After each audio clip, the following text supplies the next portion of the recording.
Yo, what's good, everybody? This is Steph from the Hot Moving Podcast, and today we're going to talk about the Phoenix Suns owner, Robert Sarver. Now, Robert Sarver has owned the team since 2004.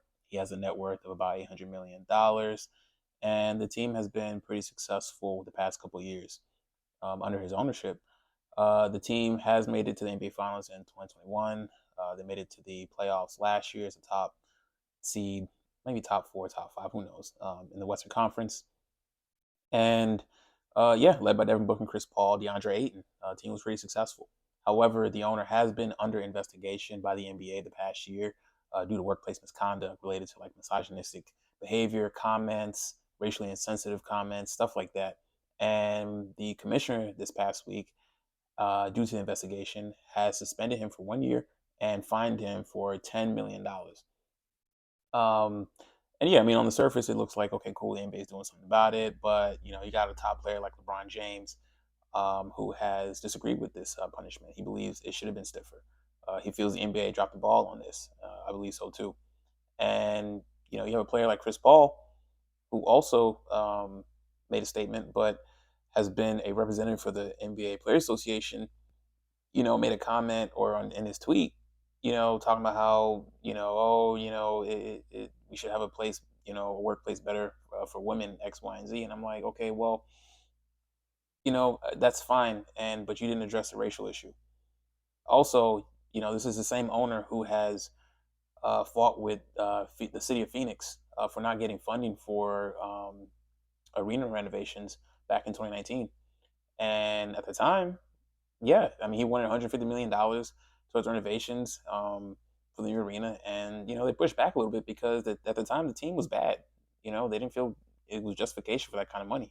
Put a winning product on the court, and we'll pay. But either way, he got his money. But that's just something to keep in mind of honestly with this owner. I mean, he's worth $800 million. I mean, I think that's kind of small change for an owner. I mean, who am I to say small change? But $800 million for an owner is kind of low for me. I mean, usually these owners are worth billions. The NBA was also in a situation back in 2014 with the Clippers owner, former Clippers owner Donald Sterling. It's not the same, but um, the punishment was very stiff for him. He got banned, and yeah, there was audio of him talking about don't be around these people or black people or something to that effect. But still, the NBA commissioner and Adam Silver was appointed at the time, so he had to come down hard on him. And this is really interesting too because back in 2020, the NBA really championed player causes, especially with the BLM movement. 2020 was a year of like racial awakening with the police brutality, police shootings. I mean, you even had players threaten to walk out of the bubble when there was another shooting that happened during that season in Milwaukee. So, I find it odd that, considering the type of stances and support that the NBA has had towards, social justice causes and support they've supported black players where league is like 9% black, that, this is what they decided to do with the punishment. It just doesn't feel right.